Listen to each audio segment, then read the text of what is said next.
আসসালামু আলাইকুম প্রিয় ভাই বোনেরা, সবাই কেমন আছেন? আশা করি ভালো আছেন। আলহামদুলিল্লাহ, আমিও ভালো আছি। সাত সকালে তড়িঘড়ি করে চলে আসলাম রান্না করে, কারণ সবাই জানেন গ্যাস থাকে না। আমি একদিকে ডাল আর একদিকে ভাত বসাইছি, ভাত হয়েও গেছে। এখনই কিন্তু গ্যাস কমে গেছে।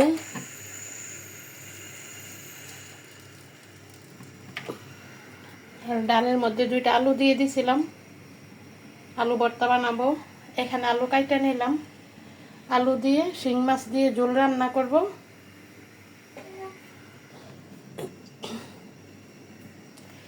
আর এইখানে শাপলা নিয়ে বসলাম। দেখি যদি গ্যাস থাকতে থাকতে কাটা হয় তাহলে আমি চিংড়ি মাছ দিয়ে শাপলা ভাজি করব, আর নয়তো আবার গ্যাস আসতে আসতে অপেক্ষা করতে হবে। ডাল সিদ্ধ হয়ে গেছে ডালটা, এবার ডালটা বাগার দিয়ে ফেলি ভাত নামায়া।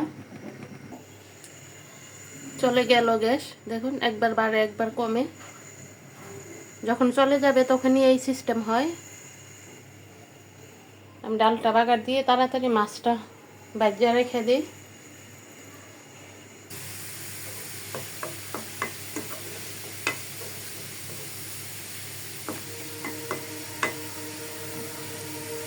ডাল বাগারের পেঁয়াজ রসুনটা কিন্তু হালকা একটু কড়া হলে ডালের টেস্ট দ্বিগুণ হয়ে যায়। আমার পেঁয়াজ রসুন হয়ে গেছে।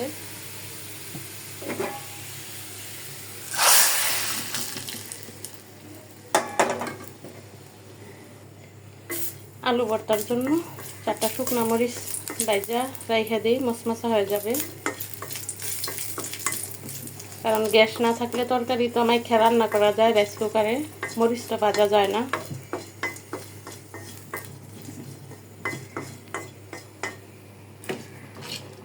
ডাল নামায় ফেলি। এবার মাছ ভাজার পালা।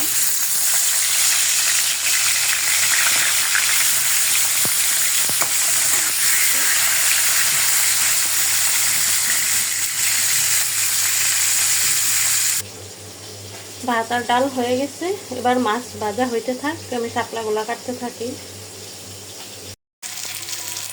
মাছটা ভাজা হয়ে গেছে, আমি এখন মাছের সাথে যে আলু দিব, আলুটা একটু ভাজিয়ে নিলাম। আমি সবসময় এই তরকারি ভাজিয়ে রান্না করি না, আমার বাবার বাড়িতে ভাজিয়েই রান্না করে, আমি এমনি কষাইয়ে রান্না করি, কিন্তু আজকে ভাজিয়ে দিচ্ছি। মনে হইতেছে যে ভাজিয়ে দিলে মানে একটু ভালো লাগবে। একদম সুন্দর করে আলুগুলা ভাজিয়ে নিলাম। এখন দিয়ে দিলাম একটু বাটা মশলা। এখন আমি অন্য মশলাটা দিয়ে দিব।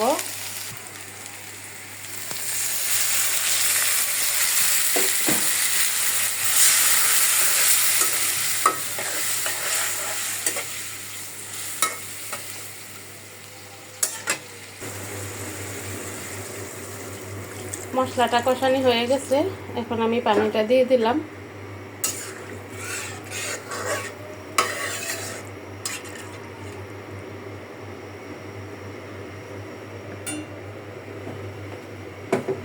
আর এখানে চিংড়ি মাছ রেডি করে নিলাম, একদম দেশি চিংড়ি, ছোট ছোট চিংড়ি মাছ দিয়ে আমি শাপলা ভাজি করব।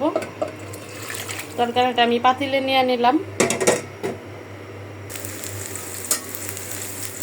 এখন আমি শাপলা তরকারিটা রান্না করে ফেলি।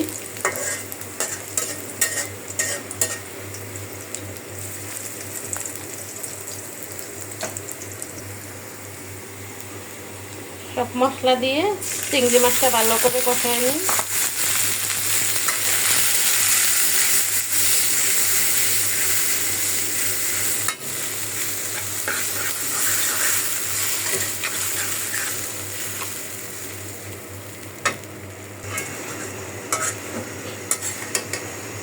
চিংড়ি মাছগুলো ভালো করে কষানি হইলে আমি ধুয়ে রাখা শাপলা দিয়ে দিব।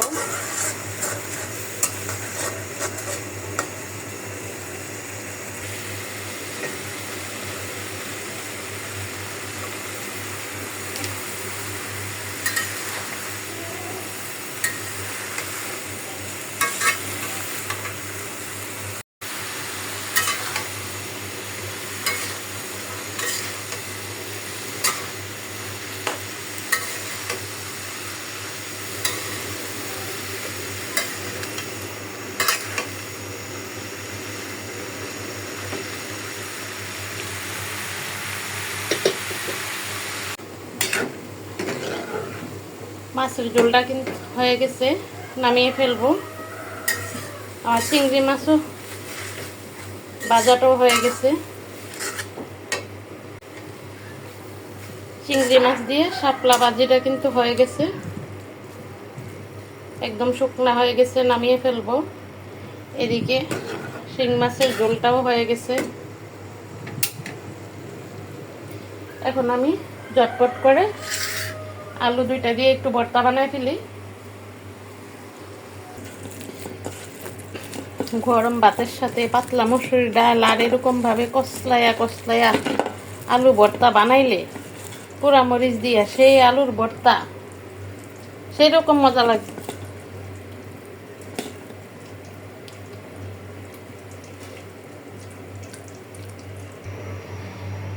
গ্যাসের জন্য অনেক আতঙ্কের মধ্যে খুব তাড়াতাড়ি করে রান্না শেষ করলাম।